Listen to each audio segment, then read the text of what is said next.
Party کے اراکین assembly نے ان کو ووٹ دیا, وہ الیکٹڈ وہاں کے چیف منسٹر ہیں. اگر آپ محض تنقید برائے تنقید کرنا شروع کر دیں تو ٹھیک کہا ہمایوں صاحب نے, پھر اس کے بعد آپ کی کریڈیبلٹی متاثر ہوتی ہے. تو میں سمجھتا ہوں یہ سارے سیاستدانوں کو یہ چاہیے کہ دیکھیں سیاست میں ایک اپنی کریڈیبلٹی کو لوز نہ کریں, دوسرا مخالفت برائے مخالفت سے نکل آئیں. اگر آپ اس ملک میں ایک اور آخری جملہ میں کہہ دوں, بدقسمتی یہ ہے کہ اپوزیشن ہو یا حکومت ہو, اپوزیشن جائز تنقید نہیں کرتی حکومت کے اوپر, حکومت کی موجیں لگ جاتی ہیں, اور حکومت جو ہے وہ جائز تنقید نہیں کرتی اپوزیشن کے اوپر, ان کو پذیرائی ملتی ہے. جب تک آپ جو ہے فیکٹس کے ساتھ مخالفت نہیں کریں گے, عوام کا فائدہ نہیں ہوگا. عوام کا فائدہ اسی میں ہے کہ اپوزیشن ٹو دی پوائنٹ بتایا کہ ان چیزوں پہ یہ کوتاہی حکومت کی ہے, اس کو بہتر کرنے کی ضرورت ہے. Sir, P T I Punjab local government bill 2025 کیا عدالت میں چیلنج کرنے جا رہی ہے؟ دیکھیں جو اگر ہم لوگ وہ جو پنجاب کی ایک بات کر رہے ہیں, دیکھیں پنجاب میں بیسیکلی آپ نان پولیٹیکل پارٹی کی بیسس پہ آپ بلدیاتی الیکشنز کرا رہے ہیں.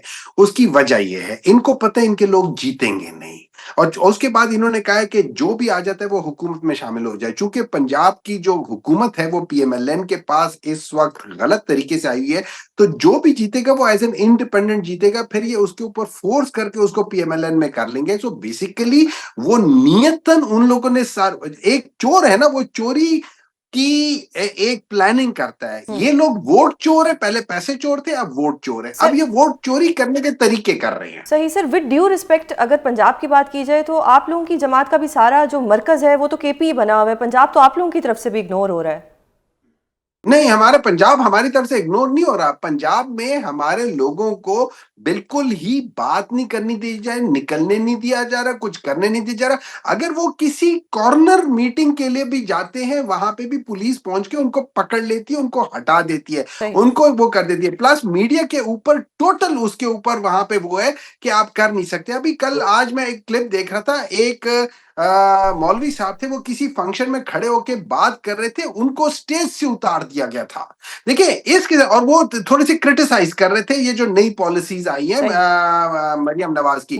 تو unfortunately Maryam Nawaz is total پیدائش ہر چیز وہ کر کے, she has never been in a merit on a merit کسی جگہ پہ, نہ اسکول میں, نہ کالج میں, نہ پولیٹیکل اس لحاظ سے. So she doesn't know what is political merit. So that is why اب وہ اس کو ٹوٹل انڈورس کر رہی ہے ٹورڈز ٹوٹل اتھارٹیرین رجیم کی طرف. صحیح سر, آپ کو پوائنٹ آ گیا. نصر اللہ ملک صاحب, پنجاب میں اسموک بہت زیادہ ہو گئی ہے. مریم اورنگزیب صاحبہ نے کہا کہ ماسک لگائیں, سلنڈرز اپنے گھر میں رکھیں. سر ماسک کے پیسے کہاں سے آئیں گے غریب بندے کے پاس؟ ادھر تو کھانا پکانے کے لیے سلنڈر کے پیسے نہیں ہیں, تو سانس لینے کے لیے سلنڈر کے پیسے کہاں سے آئیں گے؟ یہ بات درست ہے, چیلنج بہت بڑا ہے. اسموک چونکہ آپ کا کلائمیٹ چینج ہے, اس میں سمجھتا ہوں کہ ہم جو ہے حکومت کو بھی اور عوام کو بھی تعاون کرنا چاہیے. دیکھیں آپ لاہور سے باہر نکلتے ہیں, چند کلومیٹر کے فاصلے پہ آپ کو جا کے لگتا ہے کہ اسموک جو ہے وہ وہاں پہ موجود نہیں ہے. اس لیے یہ جو رپورٹس بعض اوقات آتی ہیں, دلی سب سے زیادہ جو ہے متاثر ہوتا ہے, لاہور سب سے زیادہ متاثر ہوتا ہے. میرے خیال میں یہ جو کلائمیٹ چینج ہے اس پہ کام کرنے کی ضرورت ہے. کچھ حکومت کوشش کر رہی ہے, کچھ عوام کو تعاون کرنا چاہیے. یہ ایک ایسا چیلنج ہے جو میرے خیال میں کسی فرد کا پیدا کردہ نہیں ہے. افراد کی جو غلطیاں تھیں اس کو درست کرنے کی کوششیں کی جا رہی ہیں, بھٹا بند کیے جا رہے ہیں, اس میں بھی کئی لوگ بیچارے بے روزگار ہو جاتے ہیں. فیکٹریاں جو ہیں ان میں ایک سسٹم پورا انوائرمنٹ جو ہے ماحولیات کے قوانین کو اس پہ عمل درآمد کی ضرورت ہے. گاڑیوں کو اب انہوں نے کیا کہ جو گاڑی دھواں چھوڑتی ہے اس کے خلاف کارروائی ہوگی جب تک اس کی ویریفیکیشن نہیں ہوگی. لیکن اس کے ساتھ ساتھ میں سمجھتا ہوں کہ بڑے پلاننگ کی, بڑے منصوبہ بندی کی ضرورت ہے. اس کے بعد ہی ہم اس سے نمٹ سکتے ہیں.